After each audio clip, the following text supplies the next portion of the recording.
respected teachers and my dear friends. I am Vansh Wadhwani of class 10th. Today I am going to explain the topic transportation, which is of science chapter 6. So let's get started. तो इस topic का जो सबसे पहला question आता है वो है व्हाट इज ट्रांसपोर्टेशन। तो इसका आंसर है the process of distribution of several useful minerals, nutrients, metabolic and toxic waste from one part to another part of the body. कहने का मतलब ये है कि ट्रांसपोर्टेशन एक ऐसी प्रोसेस है जिसके थ्रू हमारी बॉडी में जो मिनरल्स, न्यूट्रिएंट्स और जो वेस्ट होते हैं वो डिस्ट्रीब्यूट होते हैं। अब आता है हमारा main topic which is transportation in human beings. अब transportation in human beings takes place because of the following organs: blood vessels, which is divided into arteries, veins and capillaries. Second one is blood. Third one is the pumping organ heart. तो अब आ जाते हैं blood vessels पे। Blood vessels ऐसी special pipes होती हैं जो blood carry करती हैं। ब्लड वेसल के 3 टाइप्स होते हैं। पहला टाइप है आर्टरी, जो ऑक्सीजनेटेड ब्लड कैरी करती हैं। ऑक्सीजनेटेड ब्लड इन सेंस जिस ब्लड में ऑक्सीजन डिजॉल्व हो। अब दूसरी टाइप आती है वीन्स। वीन्स मेनली कैरी करती हैं डीऑक्सीजनेटेड ब्लड। डीऑक्सीजनेटेड ब्लड मतलब जिस ब्लड में CO2 डिजॉल्व हो। CO2 मतलब कार्बन डाइऑक्साइड। तीसरी जो टाइप आती है वो होती है कैपिलरीज। अब हम कैपिलरीज के बारे में चैप्टर में थोड़ा आगे चल के बात करेंगे, इसलिए फ़िलहाल के लिए इसको साइड में रखते हैं। अब आते हैं ब्लड पे, जो कि ट्रांसपोर्टेशन का दूसरा टॉपिक है। तो ब्लड एक ऐसा कनेक्टिव टिश्यू है जो मिनरल्स, न्यूट्रिएंट्स और वेस्ट को ट्रांसपोर्ट करता है। ये सारी चीज़ें उसमें डिज़ोल्व होती हैं। तो ब्लड के जो कंटेंट्स हैं वो है ब्लड प्लाज्मा और ब्लड कॉर्पसल्स और सेल्स। ब्लड जो होता है वो 90% पानी ही होता है। ब्लड में भी मेनली ब्लड प्लाज्मा 90% वाटर होता है और बाकी का 10% मिनरल्स, न्यूट्रिएंट्स और वेस्ट होते हैं। और तीसरा जो टॉपिक आता है वो है हार्ट। हार्ट हमारी बॉडी का पंपिंग ऑर्गन है। ये ऑक्सीजनेटेड ब्लड को सारे बॉडी पार्ट्स में ट्रांसपोर्ट करता है पंप करके, और डीऑक्सीजनेटेड ब्लड को लंग्स तक पहुंचाता है पंप करके, ताकि वहाँ पे ऑक्सीजन। हम आगे बढ़ते हैं ह्यूमन हार्ट पे। हमारा ह्यूमन हार्ट 4 चैम्बर्ड है, जिसमें आते हैं पेयर ऑफ एट्रियम और pair of ventricles.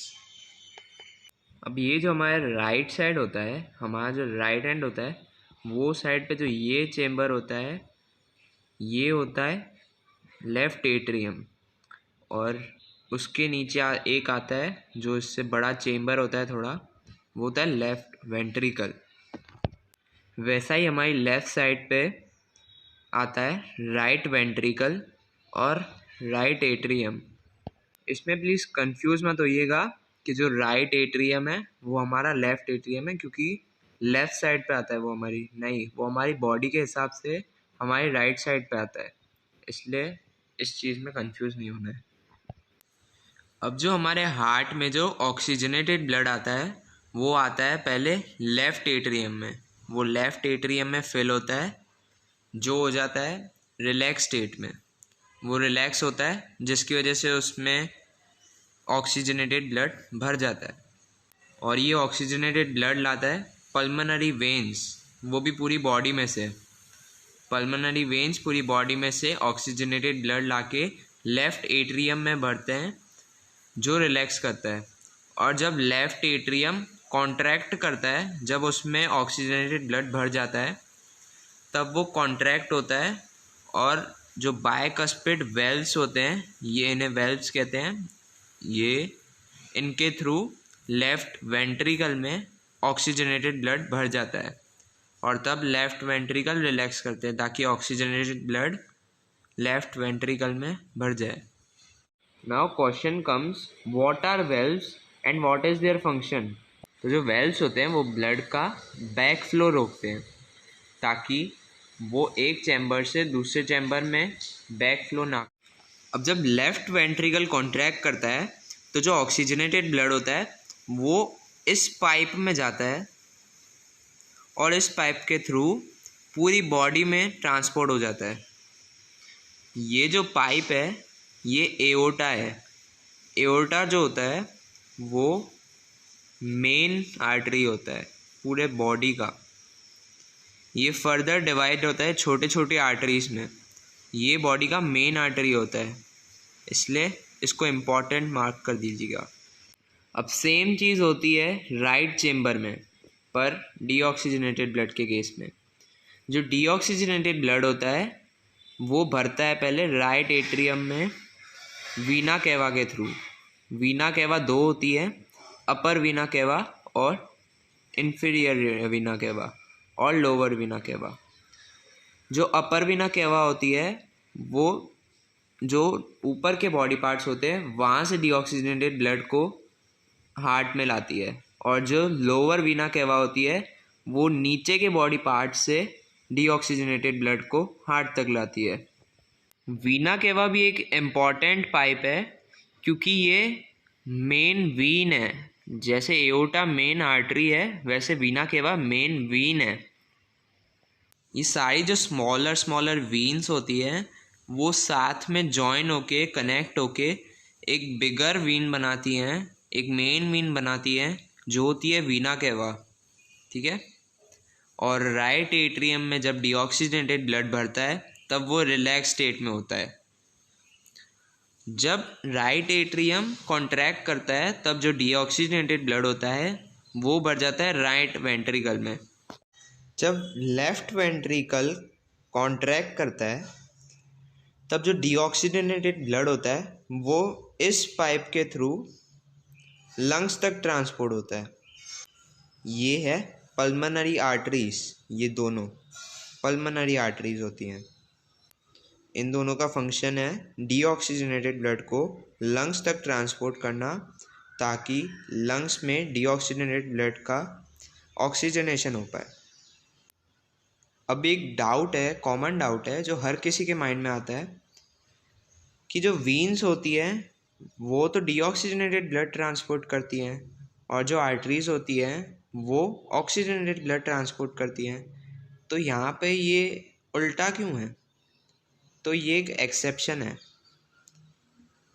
Pulmonary arteries और पल्मोनरी वेन्स ही ऐसी आर्टरीज और वेन्स हैं पूरी बॉडी में जो वाइस वर्सा हैं सब आर्टरीज और वेन्स के।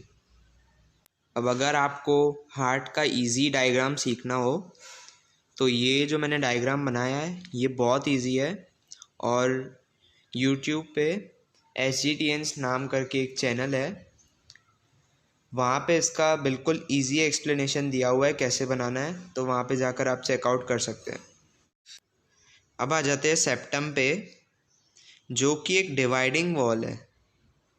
ये राइट वेंट्रिकल और राइट एट्रियम को लेफ़्ट एट्रियम और लेफ़्ट वेंट्रिकल से डिवाइड करती है। वो इसलिए क्योंकि हमारी एनर्जी रिक्वायरमेंट हाई है, इसलिए हमें ऑक्सीजनेटेड ब्लड बिल्कुल हाई अमाउंट में चाहिए ही चाहिए। इसलिए ये जो सेप्टम होता है वो डीऑक्सीजनेटेड ब्लड को ऑक्सीजनेटेड ब्लड से अलग रखता है, डिवाइड रखता है, ताकि हमारी बॉडी में ऑक्सीजनेटेड ब्लड की एफिशिएंट सप्लाई रहे। अब एक टॉपिक आता है warm blooded and cold blooded organisms.